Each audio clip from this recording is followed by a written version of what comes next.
Association of Bangladesh ড্যাবের সদস্যবৃন্দ, please please, প্রিয় ড্যাবের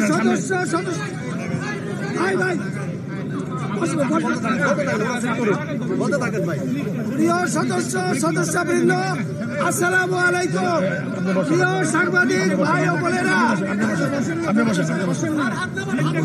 আপনারা জানেন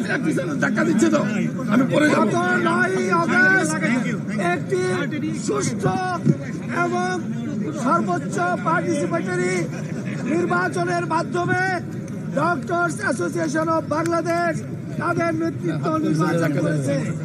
যে নির্বাচনে পেশাজীবীরা দেখিয়ে দিয়েছে শৃঙ্খলার সাথে কিভাবে তাদের নেতৃত্ব নির্বাচন করতে হয়। প্রিয় সাথীবৃন্দ, এই নির্বাচন বাংলাদেশে একটি মাইল ফলক। আগামী দিনে গণতন্ত্র উত্তরণের পথে এই নির্বাচন পথ নির্দেশিকা হিসেবে কাজ করবে আমি মনে করি।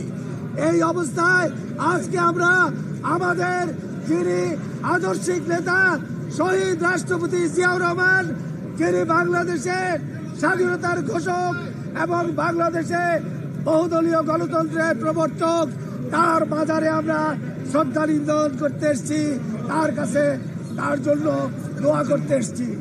আমরা আজকে এই পর্যায়ে আমাদের সাথে বিএনপির স্থায়ী কমিটির অন্যতম পেশাজীবী নেতৃত্ব, স্থায়ী কমিটির অন্যতম সদস্য এজেডএম জাহিদ হোসেন আমাদের সাথে আছেন। প্রিয় সাথীবৃন্দ, আমাদের সাথে আমাদের বিজিত প্যানেলের প্রেসিডেন্ট প্রার্থী, আমাদের বিজিত প্যানেলের যিনি মহাসচিব প্রার্থী সহ যারা বিজয়ী প্রার্থীগণ এবং আমাদের সাথে যারা বিজিত আরো সাপোর্টারগণ সবাই আছেন।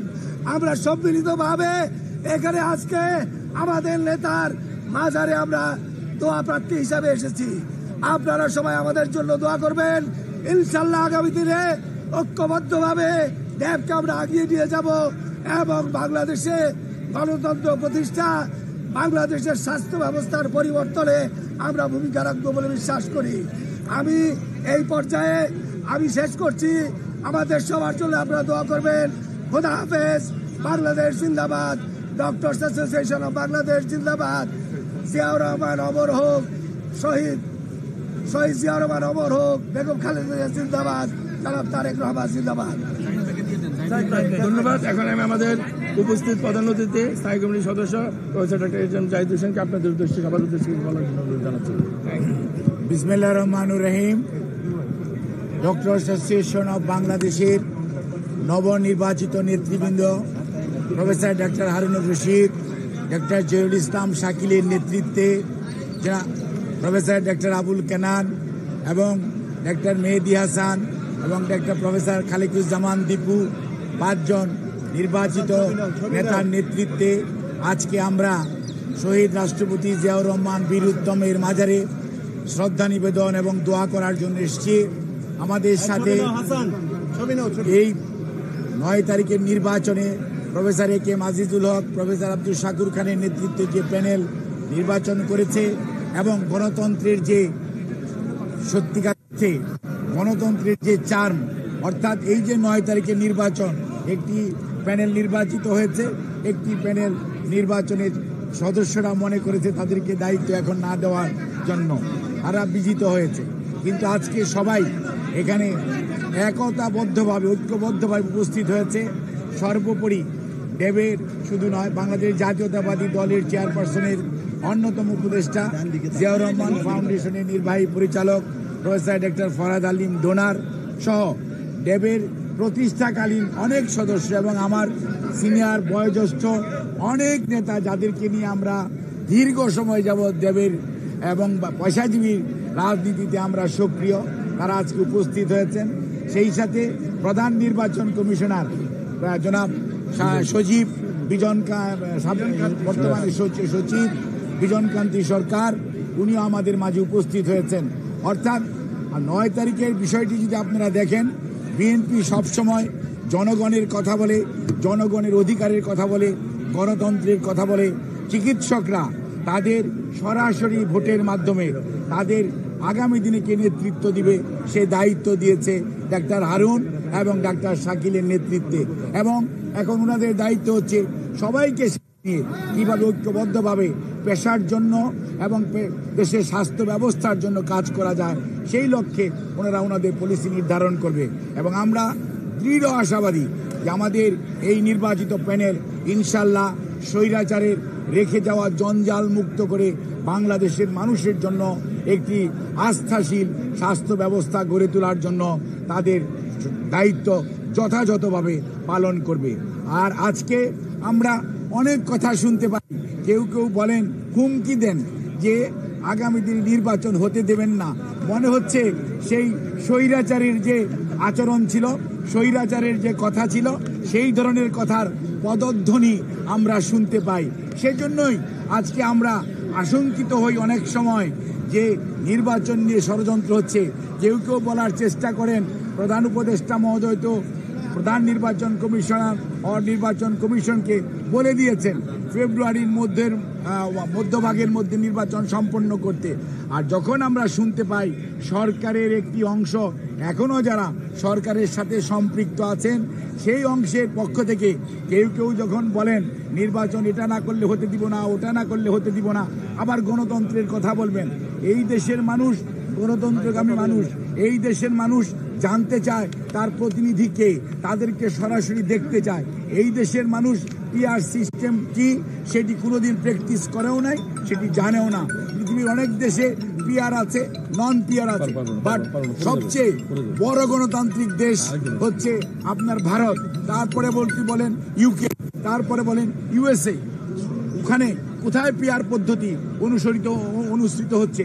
কোথাও না। কাজেই মনে রাখতে হবে জনগণ তার প্রতিনিধিকে সরাসরি দেখতে চায়, নির্বাচিত করতে চায়, দায়বদ্ধ করতে চায় এবং তাকে জবাবদিহি তার আওতায় আনতে চায়। কাজেই কোনো অবস্থাতেই যারা পেছনের দরজা দিয়ে ক্ষমতার স্বাদ গ্রহণ করার জন্য চিন্তা ভাবনা করছেন তারাই হয়তো পিআর পদ্ধতির কথা বলে থাকেন। কিন্তু আমরা অত্যন্ত স্পষ্ট ভাষায় বলতে চাই, জনগণের মনের ভাষা বোঝার চেষ্টা করুন। এই জনগণ বিগত প্রায় 8 সন থেকে 24 সন পর্যন্ত তাদের সরাসরি তাদের যে মালিকানা সেটা ফেরত পায় নাই।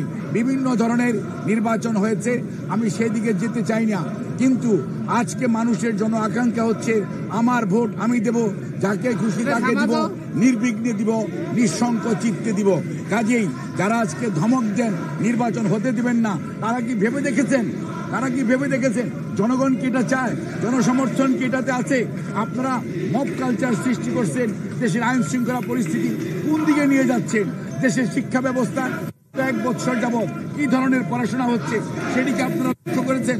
আপনারা সব সময় বলেন যে নতুন প্রজন্ম, আমরা কি পুরনো প্রজন্ম আর আপনারাই কি নতুন প্রজন্ম? কখনোই না। মনে রাখবেন ঢাকা বিশ্ববিদ্যালয় যখন জুলাই 24-এ বন্ধ হয়ে গিয়েছিল তখন অনেকেই আন্দোলন ক্ষান্ত দিয়ে বাড়িতে চলে গিয়েছিলেন। এই বাংলাদেশের বেসরকারি বিশ্ববিদ্যালয় এবং পাবলিক বিশ্ববিদ্যালয় ঢাকার বাইরে যারা ছিল, ছাত্র জনতা, রাজনৈতিক নেতৃবৃন্দ সবাই ঐক্যবদ্ধভাবে সেই আন্দোলনকে টেনে নিয়ে গেছে। সেই আন্দোলন 5ই আগস্ট তার কাঙ্ক্ষিত ফল অর্জন করতে পেরেছে এবং স্বৈরাচার পালিয়ে গেছে। কাজেই এটি ঐক্যবদ্ধ জনতার আন্দোলন, ঐক্যবদ্ধ ছাত্র জনতার আন্দোলন, কোনো একক গোষ্ঠীর এই আন্দোলন নয়। কাজেই কেউ কোনো অবস্থাতেই ধমক দিয়ে বাংলাদেশের মানুষকে দাবিয়ে রাখবেন। ইতিহাস শিক্ষা দেয় যারা 73-এও ছিলেন তারাও যেমন দাবিয়ে রাখতে পারেন নাই, আর বিগত স্বৈরাচার অনেক ধমক, অনেক প্রশাসন, অনেক আইন শৃঙ্খলা রক্ষাকারী বাহিনী, অনেক গুম, অনেক শহীদ, অনেক পঙ্গুত্ব বরণ করিয়েছেন। তারপরও বাংলাদেশের মানুষের দাবিয়ে রাখা যায় নাই, ওনাদের শেষ রক্ষা হয় নাই। কাজে আমরা বলবো, আসেন আমরা সবাই মিলে ঐক্যবদ্ধভাবে যারা 24-এর যেই জুলাই আন্দোলন এর সবাই একসাথে ছিলাম, একসাথে থাকি এবং দেশের মানুষের উপর দায়িত্ব দেই, তারা তাদের নেতৃত্ব নির্বাচিত করুক এবং সেই নেতৃত্বের মাধ্যমেই আগামীর বাংলাদেশ হবে। তাহলেই শহীদ আত্মা শান্তি পাবে, পঙ্গুত্ব বরণকারী মানুষগুলো তাদের যে কষ্ট কিছুটা হলেও লাঘব হবে। আমাদের এখন দায়িত্ব হচ্ছে সবাইকে সাথে নিয়ে আগামীতে এমন একটি জাতীয় নির্বাচনের পরিবেশ সৃষ্টি করা যেখানে মানুষ নির্বিঘ্নে তার ভোটাধিকার প্রয়োগ করতে পারবে। জনগণ বেছে নেবে তার প্রতিনিধি কে হবে। আমি আহ্বান জানাবো, আপনাদের কর্মসূচি নিয়ে মাঠে থাকেন। ধমক দিয়ে থামিয়ে রাখা যাবে না নির্বাচনী অভিযাত্রাকে। আপনাদের সবাইকে ধন্যবাদ।